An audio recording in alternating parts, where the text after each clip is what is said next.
What's going on, guys? This is Lior and welcome back to my channel. Now, this is one of my favorite days. It is closing day. I think all of you real estate investors can definitely relate to that. I am closing today on another brand new 3-family in a city just outside of Boston. So I am shooting this video. I've got a busy day. I'm gonna go do a final walkthrough where I'm just gonna go walk through the building, make sure everything still looks good, then head off to my attorney's office and sign the docs. So what I thought I'd do with this video, like I do with some of my other ones, is give you guys kind of a behind the scenes of all the details of the acquisition, including how we found the property, how we bought it, how we financed it, what our game plan is, and of course, some of the financials behind it. So as I get ready to head out for my final walkthrough, I'll give you guys kind of the overview of how we found the property. So I've actually known about this property for probably a year now, and I've been talking with the seller for literally a year, trying to buy this thing, and each time something else new came up. I feel like it's kind of a rule of thumb at this point. The harder the deal is to actually get the contract on, usually the better the deal becomes for me. So I'm glad I kind of muscled this way through. It took a year, but we're finally here at closing day. It was, I found this property. It's actually an online lead. I do purchase some leads here and there.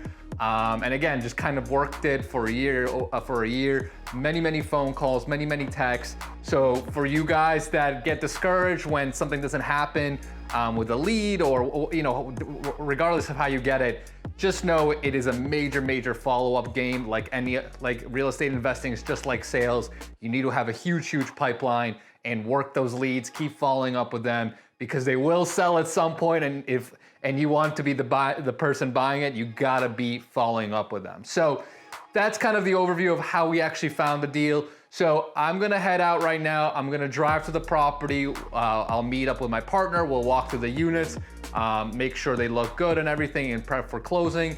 And I'll give you guys more details then. Also, super excited. I just bought new shoes and look at these. I freaking love these. These are like my favorite shoes now. People have been telling me they look like Yeezys. I don't know, but anyway, I'm putting these on and I am heading off to the property, so I'll catch you there. There's no good real estate trip without a quick Starbucks. Usually, as you know, I probably go with my iced latte. I thought I'd mix it up as well today. This thing, it's like an iced guava passion fruit drink. Not typically my cup of tea, but I'm kind of feeling a little giddy today, so I thought I'd be a little bit more adventurous. So I'm gonna try this bad boy out and then drive over to the property. All right, so I am right outside the building right now. I'm gonna take a walk through upstairs and show you guys the vacant unit. But let me give you guys a quick overview. So basically, it's a 3-family building. We're buying it as a rental property. We're gonna have 2 tenants in there already at closing, and then 1 unit that's gonna be vacant at closing that we're gonna come in, renovate, and lease out. Now, I'll give you guys the overview as well on how we actually financed it. So for this particular transaction, we used a local community bank. They came in and essentially financed 75% of the acquisition, kind of like your typical residential mortgage, if you will, right? Except this is a commercial mortgage.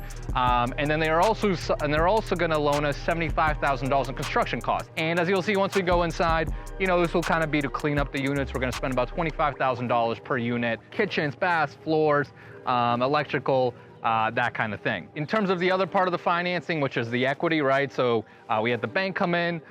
In terms of the equity, what we had is capital partners come in with the equity, right? The 25% down payment plus a few other soft costs. They came in, financed that aspect of it.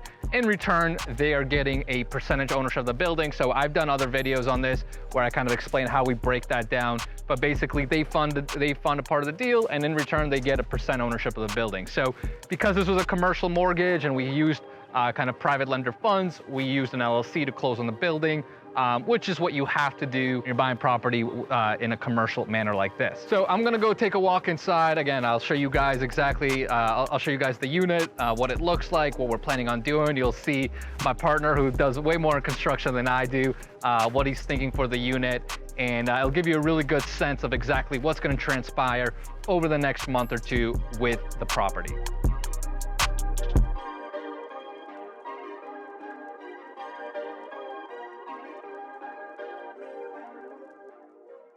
This is the top unit we're getting that's going to be vacant at closing. You can see it's really not really bad condition. I'm here with my partner. For the most part, it's pretty clean, just kind of needs some quick, you see the kitchen cabinets are not bad.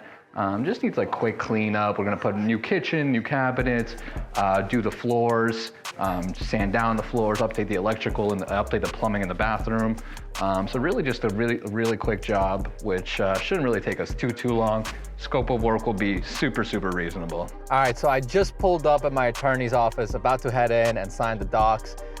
Before I do that, let me kind of finish up about giving you guys the overview now on the financials and our strategy here. So as I mentioned, we're getting two of the 3 units are gonna be delivered with tenants.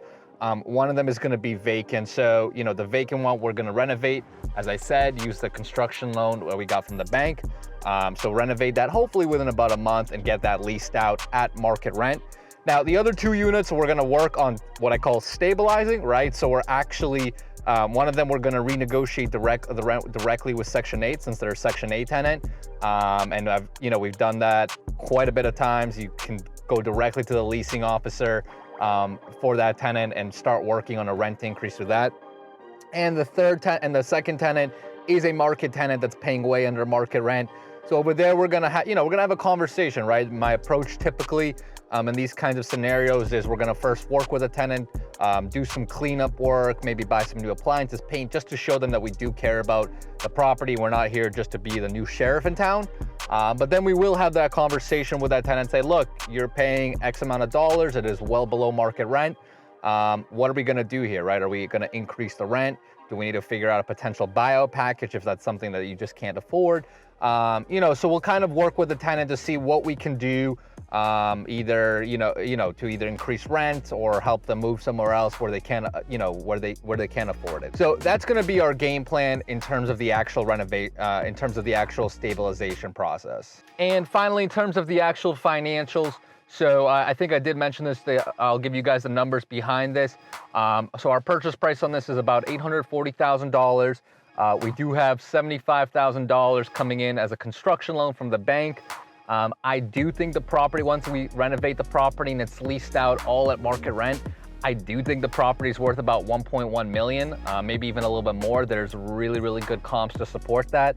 So the game plan will be, once we finish up that renovation, we're gonna go back to the bank, reappraise the property, and do a cash out refinance, because by my numbers, we should be able to cash out quite a bit of money, on the back end once we're completely renovated and stabilized.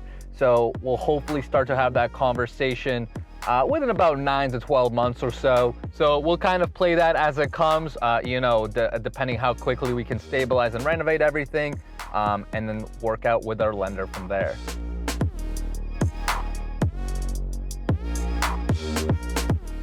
So with that, I'm heading into my attorney's office. Time to sign these loan docs and get this show on the road. By the way, you can see her office is amazing. Look at that. The lake's right behind there. It is absolutely gorgeous. I wish I had an office like that, but I'm going in.